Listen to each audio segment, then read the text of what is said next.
You're listening to an archived Cabral Concept podcast. After listening to this show, check out the most up-to-date podcasts available at stephencabral.com/podcasts or search directly on iTunes. And now, welcome to the Cabral Concept, where board-certified naturopath and integrative health practitioner Dr. Stephen Cabral shares how he was diagnosed at the age of 17 with a life-altering illness and given no hope for recovery. It was only after studying and traveling all over the world did he discover how to combine ancient Ayurvedic healing practices with state-of-the-art naturopathic and functional medicine to fully rebalance the body and re-energize it with life. It's time to discover how to get well, lose weight, and finally feel alive again. And now, here's your host, Dr. Stephen Cabral. Excited to get started today on our Training Thursday show. One of my favorite days of the week to talk about. It's only because I've been doing exercise, and been in the exercise industry forever. So I love talking about it. I love being able to go back, share some of these insights that I've experienced over the years. But also, now that I'm a little older, I can also talk about where maybe back 20 years ago or so, getting into this, is that I didn't have all the answers, and that I looked at it from the mindset of someone in college and saying like, okay, this is like more of like a macho-based perspective. And even though that those things aren't necessarily like truly wrong, they're not what's best for everyone. And I want to share that with you today. I just have a different vantage point now. And that vantage point allows me to better personalize things for people.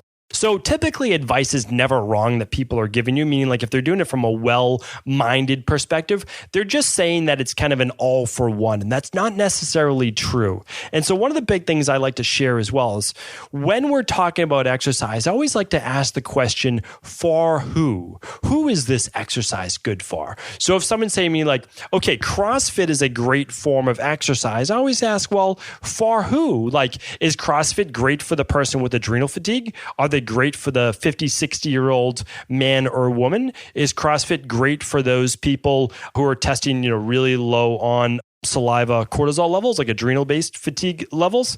Is it great for those people who don't have good mobility through their hips and shoulders to be doing barbell-based exercises? And I know CrossFit is changing. I really do. And I believe that's to their benefit. One is because it's going to keep people safer. But two is that I honestly believe they're going to be able to do a lot more good because they're going to start to look at the human physiology and say, not everyone can come in and complete these level of exercises, and probably not good for them in the long term. So a lot of people who start CrossFit aren't there a year later because it's just too exhausting or it breaks them down too much. And again, I'm not talking negatively on CrossFit. I actually want CrossFit to do well. I want it to succeed because I think that they have a really great organization. I think that's the bottom line, but I do want to see it continue to branch out. So it's not always just about that workout of the day, which is too much of a competitive based mindset, not necessarily based on the individual as much. So I love how they're doing breakout based classes, but the same goes for anything. It goes for any boot camp. Okay. Without a doubt. It goes for, all spin classes, all these different things we're looking at.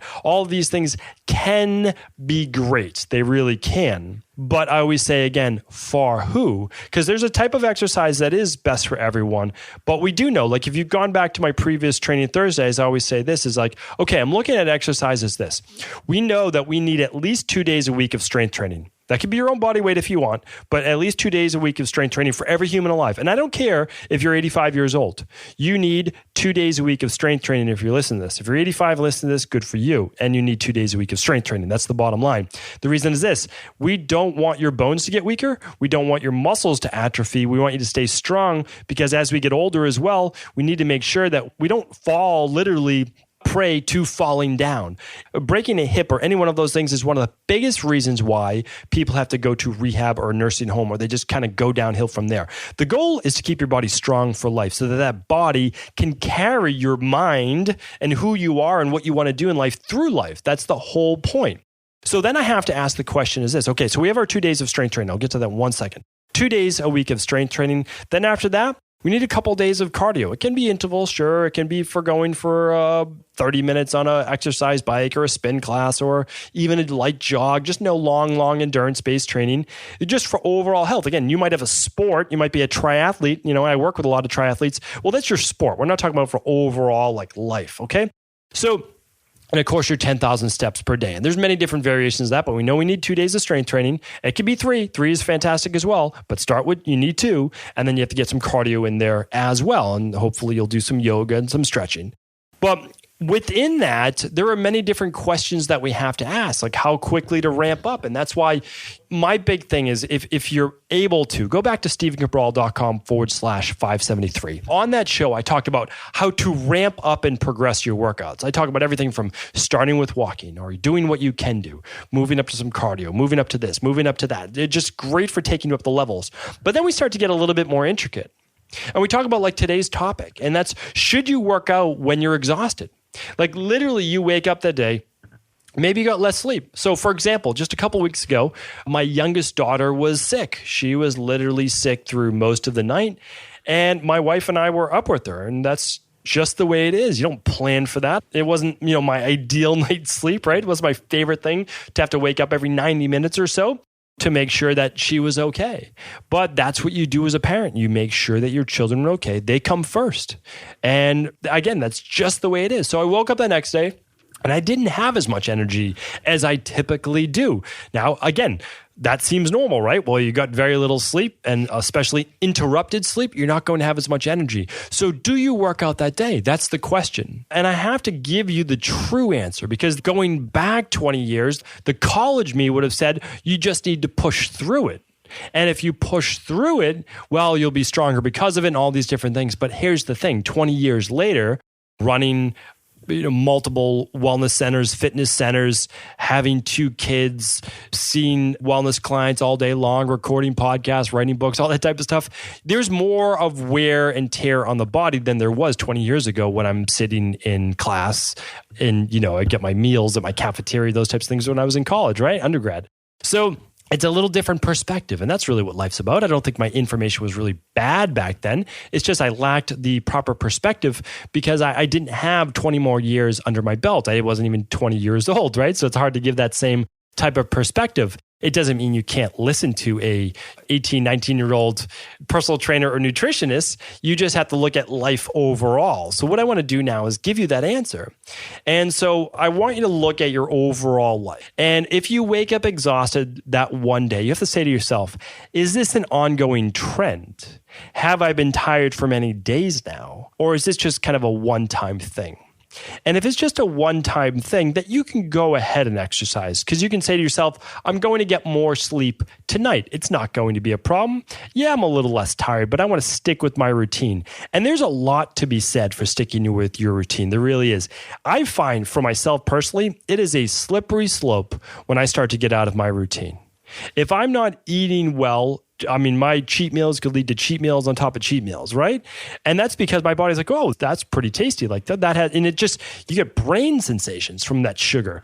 And so what I have to do is just stop that, get back into my routine, just like anybody else. Same with exercise. Like, it's always easier not to exercise than exercise, right? I think most people would agree with that. Much easier not to have to get ready to go to the gym, not to have to put on those workout clothes, not to have to take up the time, not to have to shower after. It's all those different things. It's always easier not to than to, but you don't get the benefits from skipping it, right? Like, that's the easy life. We can't always take the easy way. It's not even an easy life, because then you struggle with all sorts of other issues.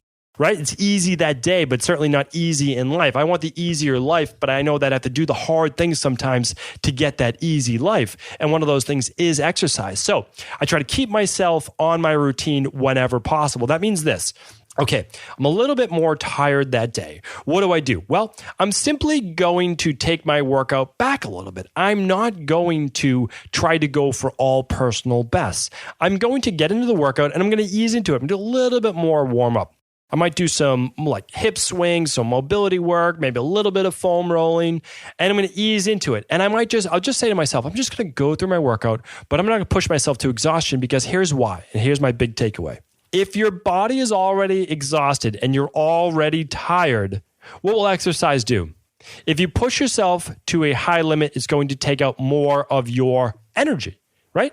So now you're going to become more exhausted. But what exercise can do is, if you don't push it to your limit, if you don't go to absolute exhaustion, if you don't take your workout of the day and try to be so competitive and max out, what happens is you can actually keep the energy in your body and even give yourself a little bit of a boost.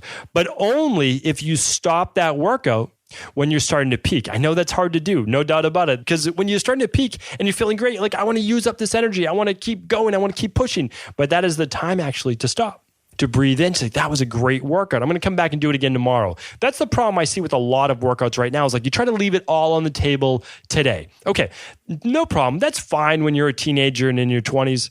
It's not okay when you're in your 30s, 40s, 50s plus, especially not when you're 50s, 60s, 70s, 80s. Certainly not. And that's because you can't leave it all on the table if you plan on making this part of a healthy lifestyle for the rest of your life. Push yourself hard in your workouts. I'm not saying not to do that. You should push yourself. You need to push yourself. You need to get better. You need to use that SAID principle like we just talked about last weekend on the Cabral house call. You need to do that. But what you don't need to do is leave yourself exhausted where you're lying on the floor in a puddle of sweat thinking that you did something good for your body. That is not good. That means you're making yourself exhausted even more. So unless you're sleeping 9 hours a night, eating perfectly, getting in tons of fruits and vegetables, all those different things, very little stress in your life, that's not going to be a good thing. So here's what I say to do. If you're exhausted, do your workout, stick with your routine, but maybe take it down a notch. Even if it's just cardio that day, just hop on that upright bike, start to move the legs, pump that lymphatic fluid, get the blood flowing, get it flowing to your brain as well. You're going to feel better. That's going to cut back on the low mood, that seasonal affective disorder that we're about to get into in a couple months from right now. Okay, that helps without a doubt. But what if you're feeling really exhausted? You're like, you know what? I really can't work out today. That's okay too, but still stick with your routine, okay? Still go to the gym.